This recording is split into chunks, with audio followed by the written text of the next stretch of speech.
우리 같이 하나님 말씀 보도록 그렇게 하겠습니다. 하나님 말씀은 창세기 50장 19절에서 26절입니다. 우리 19절부터 26절까지 같이 한 목소리 읽도록 그렇게 하겠습니다. 같이 읽습니다. 그들에게 말하였다. 두려워하지 마십시오. 내가 하나님을 대신하기라도 하겠습니까? 형님들은 나를 해치려고 하였지만 하나님은 오히려 그것을 선하게 바꾸셔서 오늘과 같이 수많은 사람의 생명을 구원하셨습니다. 그러니 형님들은 두려워하지 마십시오. 내가 형님들을 모시고 형님들의 자식들을 돌보겠습니다. 이렇게 요셉은 그들 간곡한 말로 위로하였다.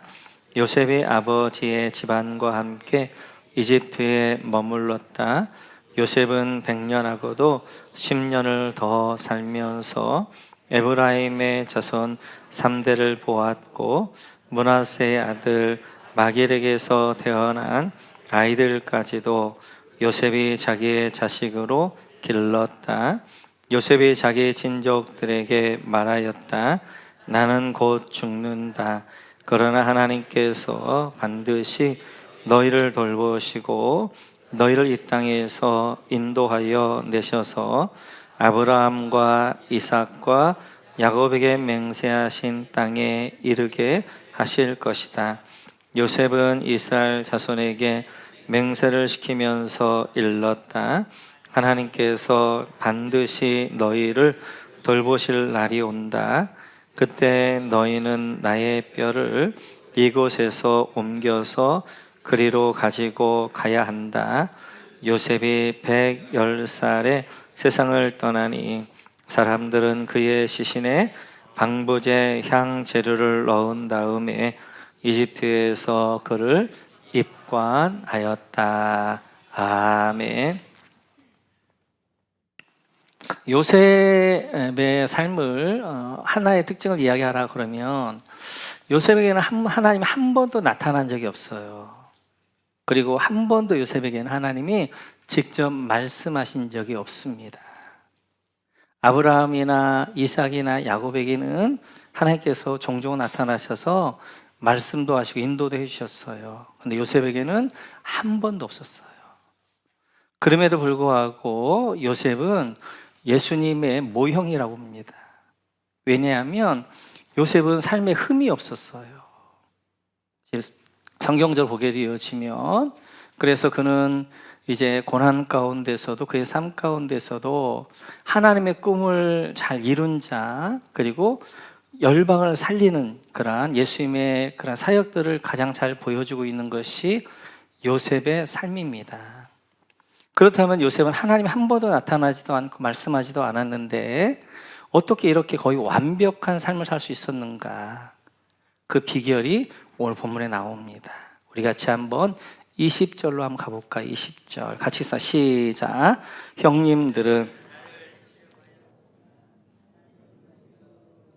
선하게 바꾸셔서 오늘과 같이 수많은 사람의 생명을 구원하셨습니다. 선하게 바꾸셔서 밑줄 그어주시고요.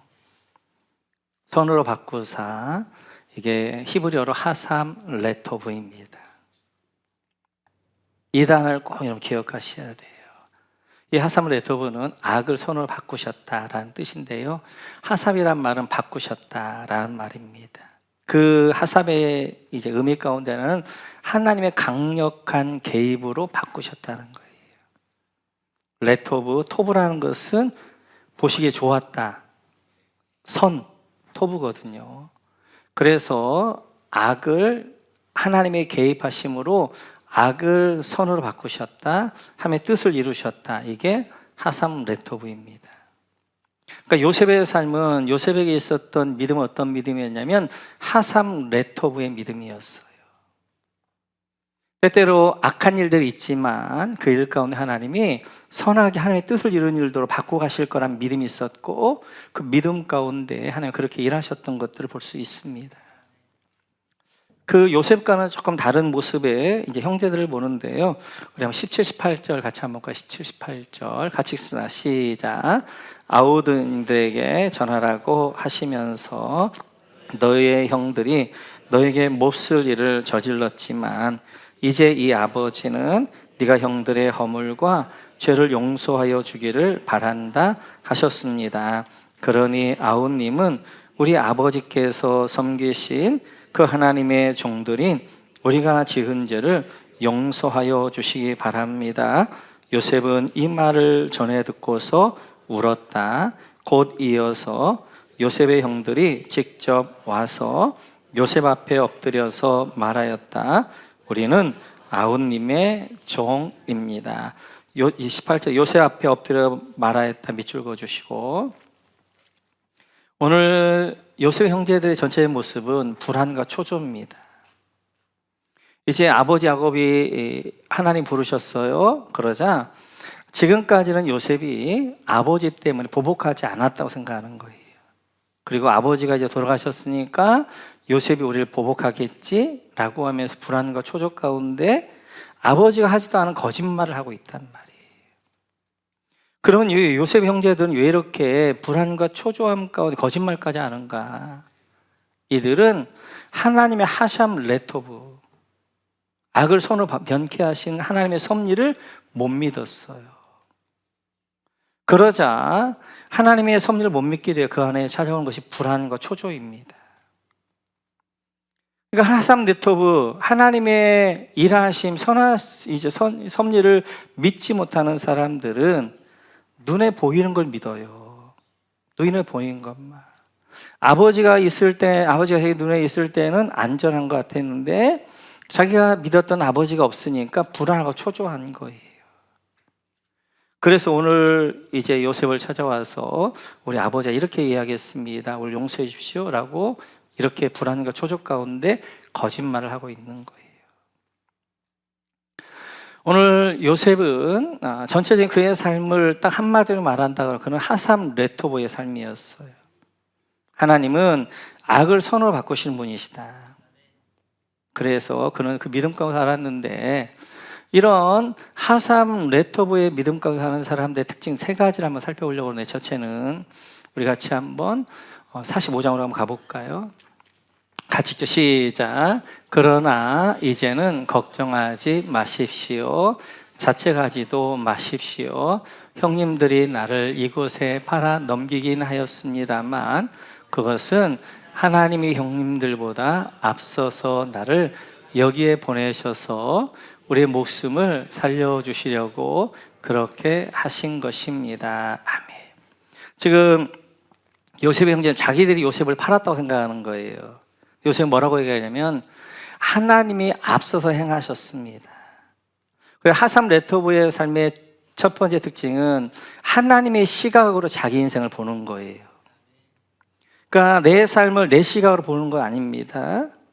그러면 내 시각을 봤으면 형들이 미워해서 자기를 파는 거였는데 하나님의 시각으로 자기를 보니까 하나님이 자기의 이제 이 가족과 그리고 열방을 구하기 위해서 하나님이 보내신 거란 말이에요.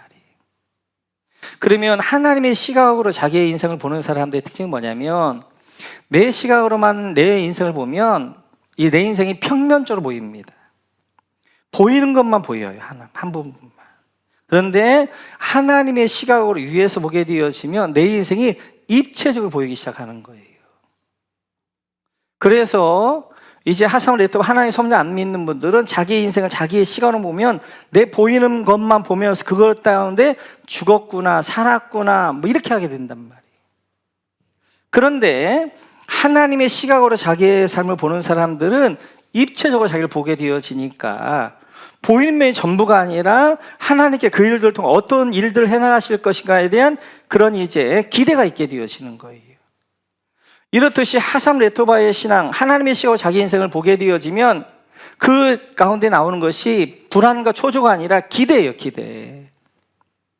어떤 고난이 오게 되어 이 고난을 통해 하나님의 나를 어떻게 변화시켜 가실 것인가, 어떤 일들을 해나가실까 기대가 있게 되어지는 거예요. 삶에 대한 기대가. 하삼 레토브의 삶의 두 번째 특징은 하나님이 하신 일들을 받아들이는 것입니다. 그 요셉에게 가장 중요한 것, 제가 계속해서 요셉의 삶들을 하면서 제가 가장 강조했던 것이 삶이란 인생이란 받아들이는 것이다. 왜냐하면 내가 주인이야, 하나님이 내 인생의 주인이시기 때문에 그분이 하신 일들을 받아들이는 것이 바로 우리의 이제 인생이 되어지는 거예요. 그때 중요한 것이 우리는 선악과 따먹은 인간들이어서 어떤 일들을 어떻게 나누냐면 좋다 나쁘다로 나눠요. 선악으로 나눈단 말이에요. 그래서 좋은 것은 받아들이고, 그리고 안 좋은 건, 내가 원하지 않는 건, 나쁘다고 생각하는 건 거부하게 되어지고, 이러면 안 된단 말이에요. 좋고 나쁜 건 없는 거예요. 하나님이 주신 모든 것을 감사함으로 받으면 버릴 게 없는 거예요. 그것이 고난이든지 무엇이든지.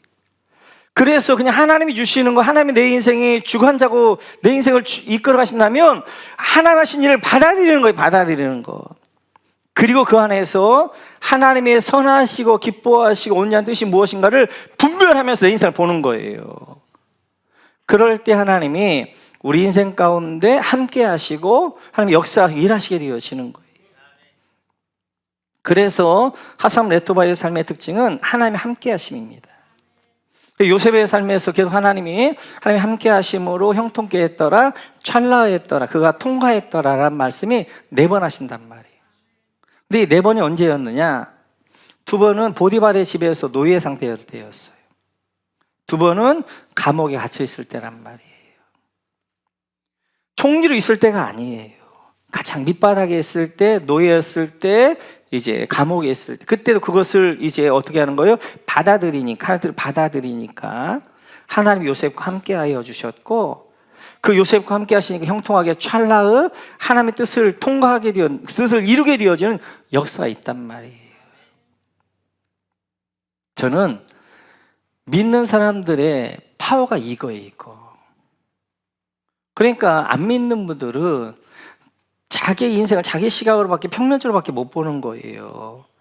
그러니까 이게 좋다 나쁘다 그러면서 그거 죽었다 살았다 이렇게 이야기하는데, 우리 믿는 사람들은 내 삶에 내가 주관한 것 중에 하나님이 내 삶을 이끌어 가시기 때문에 그걸 내가 받아들일 때 하나님이 악으로 선을 바꾸시는 하삼 레토바의 하나님 믿으며 그 선한 그 섭리를 믿어갈 때 고난들이 훨씬 더 우리를 다듬어 가시고, 때때로 돌아가게 하실 때 그 돌아가시는 과정을 통해서 우리를 만들어 가신단 말이에요. 그 인생을 훨씬 더 다이나믹하게 힘있게 살아갈 수가 있어요. 뿐만 아니라 오늘 20절에서 세 번째로 하삼 레토바에서 이렇게 고백합니다. 같이 한번 읽어보죠. 20절 같이 읽죠. 시작. 형님들은 선하게 바꾸셔서 오늘과 같이 수많은 사람의 생명을 구원하셨습니다. 형님들은 나를 해치려고 밑줄 그어주시고, 그 밑에 수많은 사람의 생명을 구원 밑줄 그어주시고,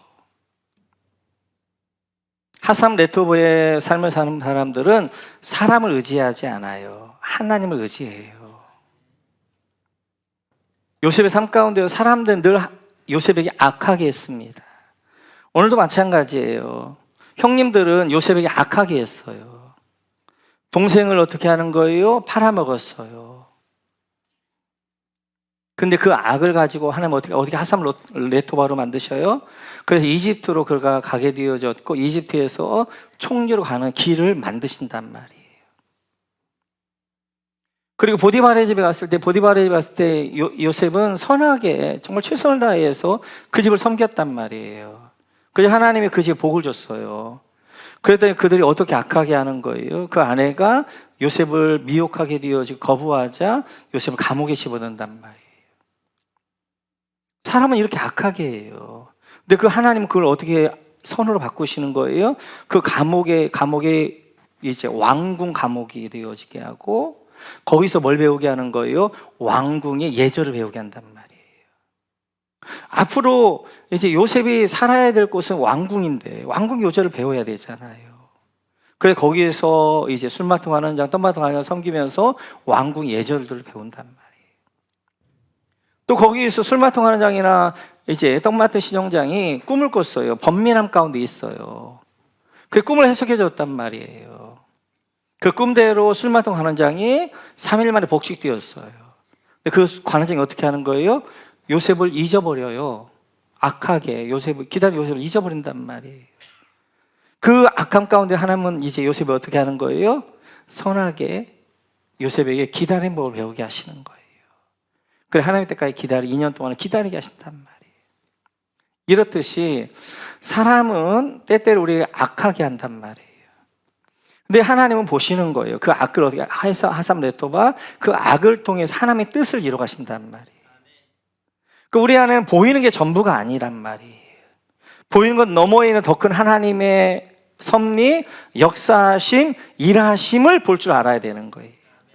그런 분들 하삼 네토바라고 믿음의 고백을 하면서 인생을 믿음으로 승리하면서 피하지 아니하면서 그 일을 찰나 통과하는 형통하게 되어지는 삶이 되어지는 거예요. 이렇게 하삼 레토바의 하나님이 하셨던 가장 극적인 일이 예수님의 십자가입니다.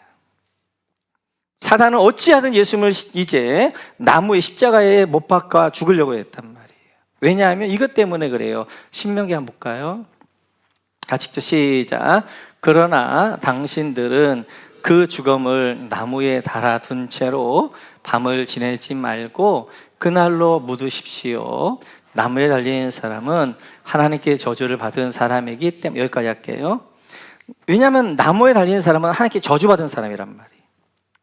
지금 자기가 메시아라고 그러는데 그를 나무에 달아버리면 저는 하나님께 저주받은 자라 이렇게 못 하고 싶어가지고 어찌하든지 어떻게 하는 거예요? 사단은 종교 지도자들, 바리새인들, 서기관들, 제사장들 통하여서 이 예수님을 나무에 십자가에 못 박고 싶다고 했단 말이에요. 결국 그들의 뜻대로 예수님을 나무에 십자가에 못 박았어요. 그리고 그리고 이제 사단의 세력들은 환호했을 것입니다. 우리가 이겼다. 결국 저 예수는 하나님께 저주받은 자다. 우리가 증명해냈다라고 이야기했을 거예요. 그러나 십자가에 못 박힌 그걸 통해 하나님은 하삼 레토바, 역전하시는, 선하게 바꾸시는 거예요. 그 십자가에 이제 율법의 저주를 받은 우리가 어떻게 하는 거예요? 내 대신 십자가에 돌아가시는 거예요. 그 십자가의 죽으심이 그냥 죽으심이 아니라 날 위해 죽으신 대속의 죽음이 되어지는 거예요. 그리고 직접 죽음에 가셔서 어떻게 하는 거예요? 죽음의 사망 것을 깨트려 버리시고, 그리고 영원한 승리, 영원한 생명으로 이제 그래서 사망의 왕노를 깨트려 버리는 그런 일들을 하셨단 말이에요. 그래서 창세기 3장 15절을 완성하시는 거예요. 같이 한번 볼까요? 같이 읽죠. 시작. 내가 너로 여자와 원수가 되게 하고 너의 자손을 여자의 자손과 원수가 되게 하겠다. 여자의 자손은 너의 머리를 상하게 하고 너는 여자의 자손의 발꿈치를 상하게 할 것이다. 선악과 먹은 이후에 하나님이 주신 약속입니다. 사단은 예수님의 발꿈치를 상하게 할 거예요. 예수님 십자가에 못 박을 거예요. 그러나 예수님께 어떻게 하는 거예요? 이제 사단의 머리를 깨트려 볼 거예요. 사단의 머리, 가장 강력한 무기, 죽음이란 무기, 사망이란 무기를 어떻게 하는 거예요? 예수님께 무력화시켜 버리는 거예요. 그래서 부활로 그 사망의 권세를 깨뜨려 버리시는 일들을 하신단 말이에요. 이렇듯이 하나님은 하삼 레토브의 하나님이세요. 그 믿음 가운데 있을 때 우리는 어떤 상황 가운데서 좌절할 수 없어요. 절망할 수 없어요. 왜요? 하나님은 악을 선케 만드시고 역적케 하시는 하나님이기 때문에. 그 힘들고 어려울 때마다 여러분 이렇게 외치셔야 돼요. 같이 할까요? 하삼 레토브. 그게 하삼 레토브. 네, 이렇게 외치세요. 우리 하나님 하삼 레토브의 하나님이십니다. 악을 선하게 바꾸시는 하나님이십니다. 선을 이제 선케 하시는 하나님이십니다. 라고 고백할 때 우리의 지금 이 악한 상황을 하나님은 가장 선한 상황으로 만들어 주실 줄 믿습니다. 네, 오늘은 이제 우리가 창세기 마지막 날입니다. 100번째로 마치게 되었어요. 네, 감사합니다. 3년에 걸쳐서 우리 여기까지 달려왔습니다. 저도 수고했지만 여러분도 수고하셨어요. 100번, 창세기를 100번 듣느라고 너무 수고하셨는데요.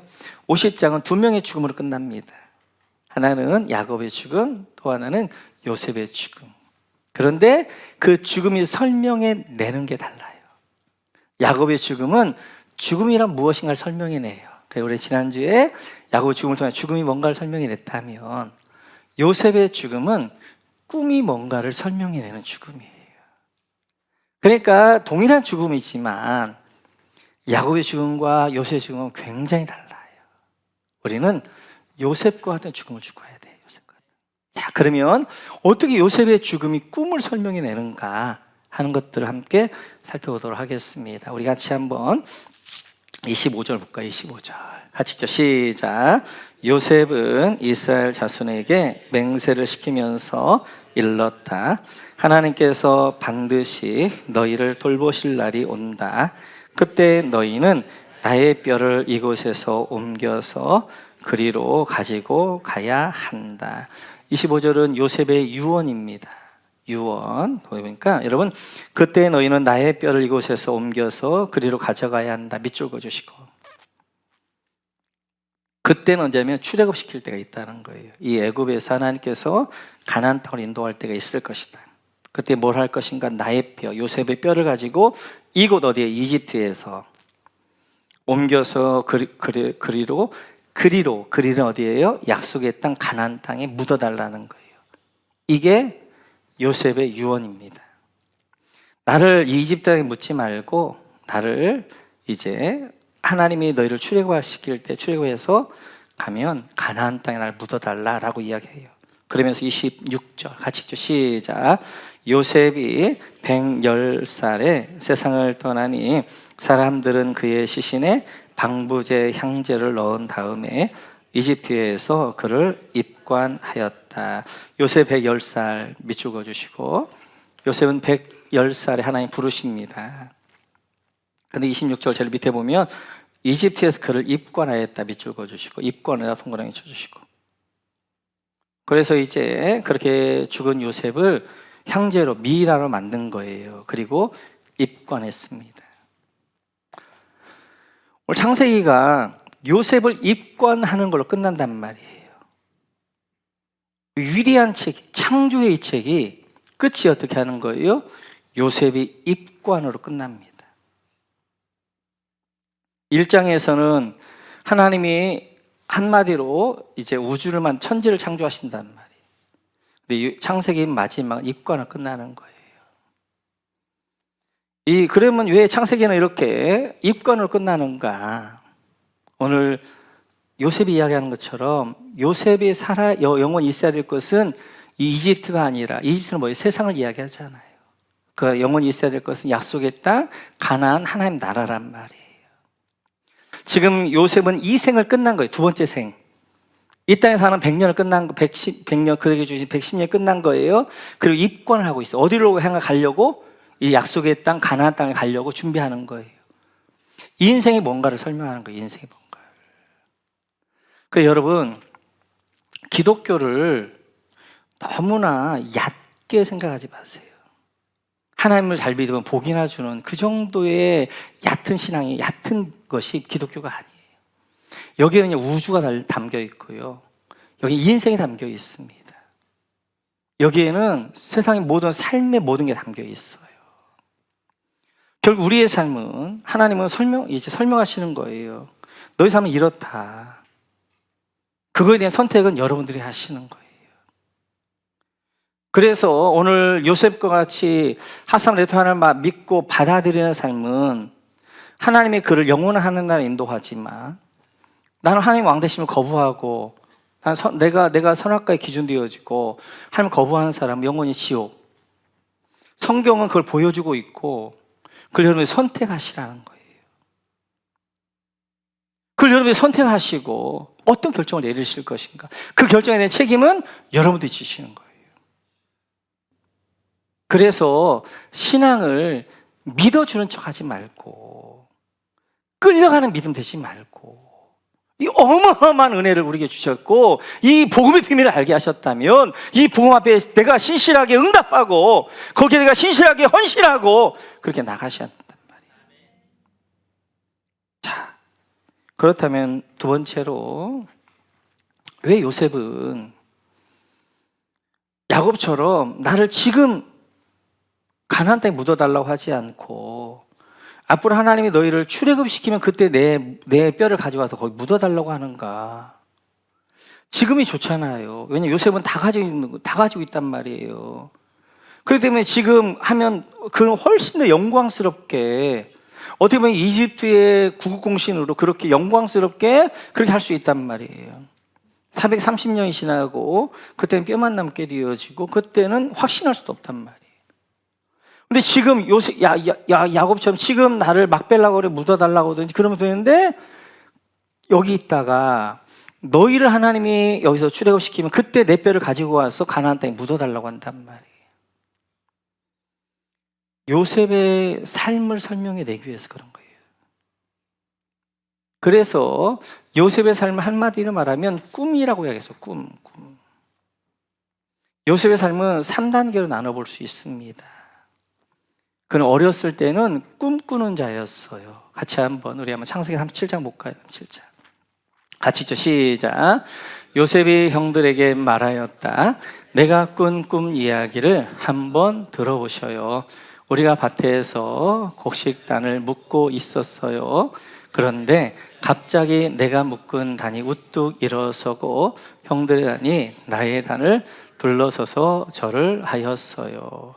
요셉은 어렸을 때 꿈꾸는 자였어요.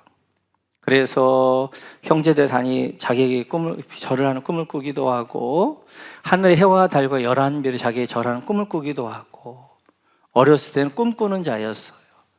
그리고 그 요셉이 자라서는 꿈을 해석해 주는 자가 됩니다.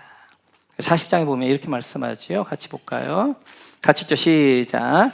그들이 그에게 대답하였다. 우리가 꿈을 꾸었는데 해몽할 사람이 없어서 그러네. 요셉이 그에게 말하였다. 해몽은 하나님이 하시는 것이 아닙니까? 나에게 말씀하여 보시기 바랍니다. 지금 술 맡은 시종장, 떡 맡은 시종장이 꿈을 꿨습니다. 그걸 해석할 사람이 없어요. 그러자 요셉이 해석해 줘요. 그리고 또 요셉은 어떻게 하는 거예요? 그 이후에 바로가 꿈을 꿉니다. 근데 그 꿈을 해석할 사람이 없어요. 그러자 술마다 관장이 해서 요셉이 바로의 꿈을 해석해 준단 말이에요. 이 꿈은 하나입니다. 7년의 대풍년이 있을 것입니다. 후에 7년의 대흉년이 있을 것입니다. 풍년의 대흉년의 것을 준비해야 됩니다. 그 꿈을 해석해 주게 되어지고 그 꿈에 대하여서 대안까지 준단 말이에요. 이렇듯이 요셉은 나이를 먹어서 뭐 하는 사람이 되는 거, 꿈을 해석해 주는 사람이 되어지는 거예요. 그 다음에 3단계, 그는 노년의 때, 그리고 왜 자기의 이제 뼈를 가나안 땅에 묻어달라고 하는가? 자기는 바로 꿈을 꾸게 하고 싶은 사람이 되고 싶은 거예요. 그래서 요셉을 보면서 후배들이 이제 보고 온 사람들이 꿈을 꾸기를 원했던 거예요.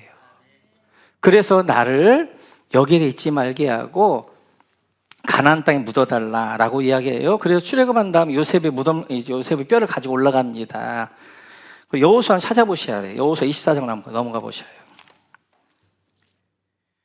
여호수아 24장 32절.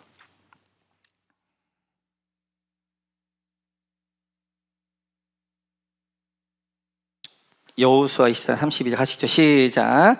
이스라엘 자손은 이집트에서 가지고 온 요셉의 유해를 세겜에 묻었다. 그것은 야곱이 세겜의 아버지 하몰의 자손에게 금 100냥을 주고 산 땅인데 요셉 자손의 유산이 된 곳이다. 여러분, 요셉의 유해를 세겜에 묻었다. 밑줄 그어주시고, 가지고 왔던 뼈를 이제 세겜에다 묻습니다. 그것은 이제 세겜에서 어려운 일이 있었잖아요. 그때 이제 그 땅을 샀던 거기다 묻게 되어지는데, 왜 세겜이냐면 세겜은 요셉의 자녀들 에브라임과 므낫세 지파의 경계예요. 그 경계에다 묻습니다. 그래서 에브라임 땅고, 그리고 이제 그다음에 므낫세 땅에 거기 묻게 되어져요. 오늘 여호수아도 얘가 제가 찾아보라고 그랬냐면 여호수아서가 땅 만들기인데요. 땅 만들기를 어디서 끝나냐면 요셉을 땅에 묻고 마친단 말이에요. 요셉의 무덤을 하고 마치다 그 뒤에 이제 나오는 엘레아사는 제사장이니까 얘 제외하고. 아니 여호수아에서도 왜 요셉의 무덤을 이제 만들고 여호수아가 끝나냐는 거예요. 하나님의 나라 완성, 땅 만들기 완성, 그 완성을 어떻게 하는 거예요? 요셉과 같이 꿈꾸는 사람들이 묻히는 곳이란 말이에요. 가는 곳이란 말이에요. 그래서 거기서 요셉의 무덤을 만들고 땅마다 하나님 나라의 완성을 딱 선포하는 거예요. 지금도 세겜에 가면 요셉의 무덤이 있습니다. 한번 보여주시겠어요? 여기가 그리심산의 저쪽에 이제 에발산이고요. 그리심산에서 보는 지금 세겜입니다. 저기 이제 공터가 있는 곳이 그게 뭐냐면 요셉의 무덤이 있는 곳이에요. 세겜에 가면 그리심산에 올라가면 전망대가 있는데 그 전망대에서 세겜이 다 보여요. 거기 보면 야곱의 우물터가 있게 되어지고 그 다음에 요셉 무덤이 있게 되어지고 이스라엘 백성들 하나님과 언약을 맺었던 그곳, 그리고 언약의 그런 이제 그 돌멩이들 이런 것들이 쭉 있는 곳들이 있어요. 그 다음 거 보여주시겠어요? 여기가 이제 요셉의 무덤입니다. 요셉과 같이 잠겨 있습니다. 그리고 여기를 총 가지고 있는 사람이 지킵니다. 안 열어주는데 여기서 이제 우리가 한국 사람이라고 그러니까 팔레스타인들 한국 사람을 너무 좋아해요. 자, 히틀러라는 거예요. 유대인들 다 자기가 죽일 거라는 거예요. 근데 한국 총을 들고 있는 한국 사람이라고 하니까 열어줬어요. 열어줘서 들어갔더니 자, 보여주세요. 이게 이제 요셉의 무덤입니다. 석관으로 되어져 있어서 이 무덤으로 딱 이렇게 있는데 아마 이제 그냥 가면 못 볼 거예요. 저희는 이제 몇 명 갔으니까 좀 부탁해가지고 좀 열어서 들어갔었는데 여기가 지금 이제 그래서 그 이스라엘 백성들은 어떤 석관할 때 머리를 예루살렘을 향하게 합니다. 그래서 요셉의 머리가 예루살렘을 향하고 있었는데 거기 이제 팔레스타인 모슬림이 다스리잖아요. 그 머리를 어디로 틀은 거예요? 메카로 틀은 거예요. 메카로 틀은 저기 지금 앞에 돌로 있는 거예요. 그래서 그렇게 되어져 있는데 요셉의 무덤, 요셉치고는 너무 초라해요. 막벨라굴도 있거든요. 아브라함과 이삭과 야곱의 무덤도 너무너무 삼층 멋지게 되어져 있어요. 뿐만 아니라 여기 옆에 사무엘 무덤이 있습니다. 한번 보여주시겠어요? 이게 이제 사무엘의 무덤이에요. 사무엘 무덤은 3층으로 아주 잘 되어져 있어요. 지하로 되어져 있어요. 지하에 무덤이 있게 되어지고 1층, 2층 이제 여기서는 다 이제 집회하고 뭐 이제 이런 것들입니다. 굉장히 잘 지어졌어요. 왜냐하면 이스라엘 사람 유대인들은 자기들 땅 가지고 대부분의 좋은 성지들이 팔레스타인 땅이에요. 그럼 그걸 어떻게 자기들이 자기 땅으로 만드냐면 그 팔레스타인 땅에 저기 사무엘의 무덤 근방에다가 컨테이너 몇 개를 갖다 놓아요.